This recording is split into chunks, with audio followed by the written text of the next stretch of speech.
I'll never lose to another white boy. Two-time middleweight. There's a special kind of arrogance in combat sports that separates the confident from the downright delusional. Confidence? That's what gets you respect, makes the crowd cheer, and earns you a spot in history. Arrogance? That's what makes the audience root for your downfall, and oh, when it comes, it's glorious. Mike Tyson said it best. Everyone has a plan until they get punched in the face.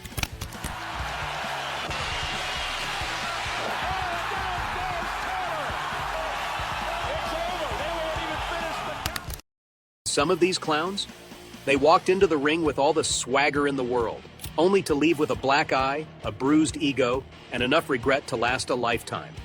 Today, we're diving into the most satisfying cases of instant karma ever delivered inside the ring.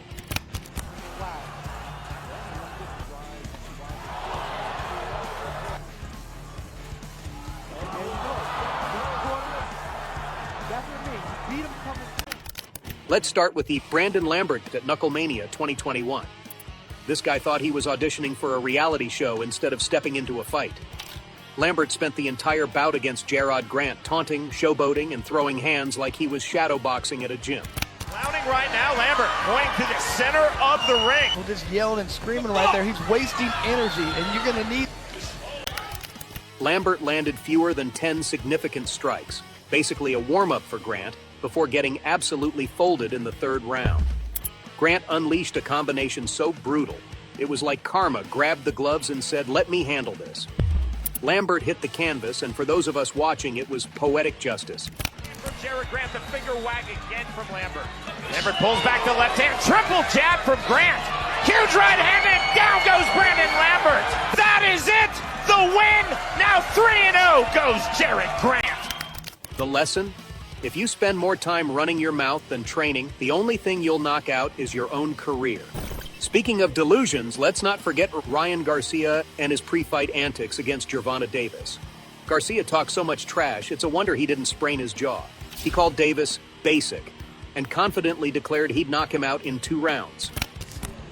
He's a small man, so he looks frail to me, but I see a half a fire. His little legs, his little core, his little head. I'm gonna knock him out inside 4 rounds. 2 rounds. Garcia walked in like he was the second coming of Muhammad Ali, but by round 2, it was clear who the real king of the ring was. Davis landed a left hook so clean, it sent Garcia to the canvas in a delayed reaction knockout.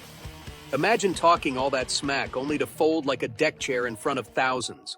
Garcia learned the hard way. Arrogance gets you headlines, but skill wins fights. Maybe next time he'll keep his predictions to himself, or at least wait until he can back them up. Another left hook and a right. And now, Garcia forced it. And how could we skip over the Trevor Berbick? Berbick came into his fight with Tyson full of bravado, declaring he'd expose the young champion as a fraud. Fast forward to the second round, and Berbick was doing his best impression of a cartoon character slipping on a banana peel. In the end, This gonna be a fight. Tyson, and you know it. You hit me, I'm gonna kill you. I'm gonna kill you. Tyson dropped him with a punch so powerful, Berbick tried to get up twice, only to stumble back to the canvas like his legs were made of spaghetti. It wasn't just a knockout. It was a humiliation. Berbick went from a world champion to a cautionary tale in less than 6 minutes. He said he'd expose Tyson, and he did, by showing the world just how outmatched he was. Man had him leaning back. Watch the left hook of Mike Tyson land. Every time Mr. Green moves backwards. So he's able to throw quicker shots. Conor McGregor is the undisputed king of trash talk, a verbal Picasso who paints the world with insults and arrogance. But here's the thing about boxing. It doesn't care about your witty one-liners or your inflated ego. Leading up to his mega fight with Floyd Mayweather, McGregor was in full form, calling Mayweather old and ridiculing his flawless 49-0 record as a fake.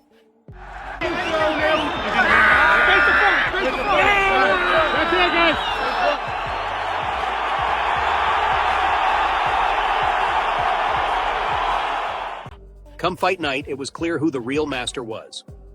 Mayweather, a man who's forgotten more about boxing than McGregor will ever know, executed a flawless strategy. He let McGregor punch himself into exhaustion, watching him flail around like a drunk uncle at a wedding. In the stats department, McGregor's 26% punch accuracy was laughable compared to Mayweather's surgical 53%. By the 10th round, MC Gregor looked like he'd run a marathon while carrying his ego on his back. And Mayweather? He finished him off with a TKO so effortless it felt more like a boxing seminar than a fight. Fading, coming on here in round 9, another right again! Floyd Mayweather has McGregor on the road, still standing! That's it. McGregor's mouth had written a check his fists couldn't cash, leaving him eating his words and reminding us all that hype doesn't equal skill. You can sell tickets with trash talk, but belts? Those are earned. Money Mayweather. If McGregor's antics were a comedy, Alex Walters' outperformance was pure slapstick. At the weigh-in for his fight against Andrei Mikhailovich, Walters decided to turn the event into a low-budget action movie. He pointed an imaginary gun at his opponent, as if they were starring in some kind of combat sports edition of Call of Duty. Walters held the promise of explosive action, with Alex ending the weigh-in by gesturing a... Okay? You know all the rules? Touch gloves and let's get it on, boy. It was cringeworthy at best and downright idiotic at worst. The real show, however, began in the ring. Walters landed a grand total of 0 significant punches after the first minute. Yes, 0. While Mikhailovich treated him like a piñata at a particularly aggressive birthday party. By the second round, the referee had to step in and call it. A TKO for Mikhailovich and a career-defining humiliation for Walters. Let this be a lesson. If you bring fake weapons to a real fight, the only thing you're going to be shooting is your dignity, straight into the trash. hooks. Good hook there from Mikhailovich, and down goes Annan. Mikhailovich misses with his right hand and works, and there's the hook again, and he goes again. The second knockdown in this second round. 35 seconds. Now let's roast Shannon Briggs, a man who talked so much trash you'd think he moonlighted as a garbage man. Before his fight with Vitaly Klitschko, Briggs went on a verbal rampage, calling Klitschko soft and claiming he had no knockout power.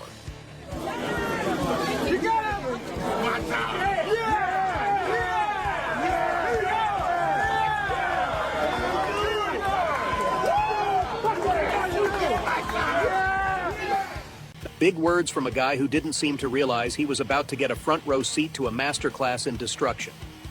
Over 12 rounds, Klitschko didn't just beat Briggs, he turned him into a human punching bag. Klitschko landed a jaw-dropping 171 power punches, while Briggs could barely manage 30 clean hits. That's not a fight. That's a public service announcement on why you should never underestimate your opponent. Klitschko nimmt Maß, trifft immer besser, immer häufig gut. Der linke Haken voll an den Kinnwinkel. Wieder hier rechts. Es könnte sich niemand beschweren. By the time the beating was over, Briggs wasn't walking out of the ring. He was being carted off to the ER. The damage report read like a horror story. Broken ribs, a ruptured eardrum, and facial fractures that probably made him unrecognizable to his own mirror. Now let's talk about the Artur Szpilka, who must have confused the boxing ring for a dance floor. Facing Deontay Wilder, Szpilka was all about flash, darting around the ring with fancy footwork and head movement as if he were auditioning for a reality dance show. Here's the problem. Boxing isn't about looking good, it's about surviving, especially when your opponent has a 97% knockout rate.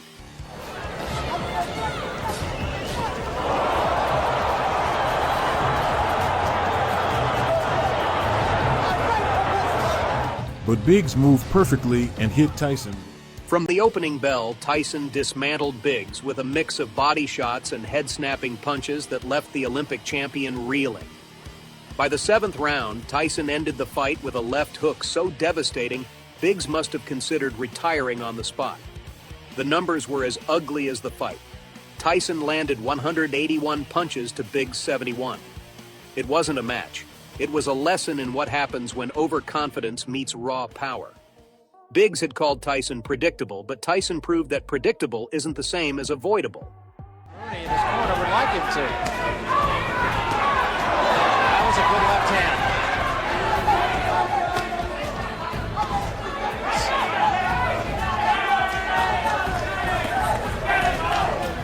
By round 8, the pro-Tyson crowd were so impressed by Revolta's increasing success that they began chanting his name. However, it only seemed to fire up his rival as Tyson finally broke through. Here's the thing about these cocky fighters. They think arrogance is their secret weapon, but all it does is paint a massive target on their backs.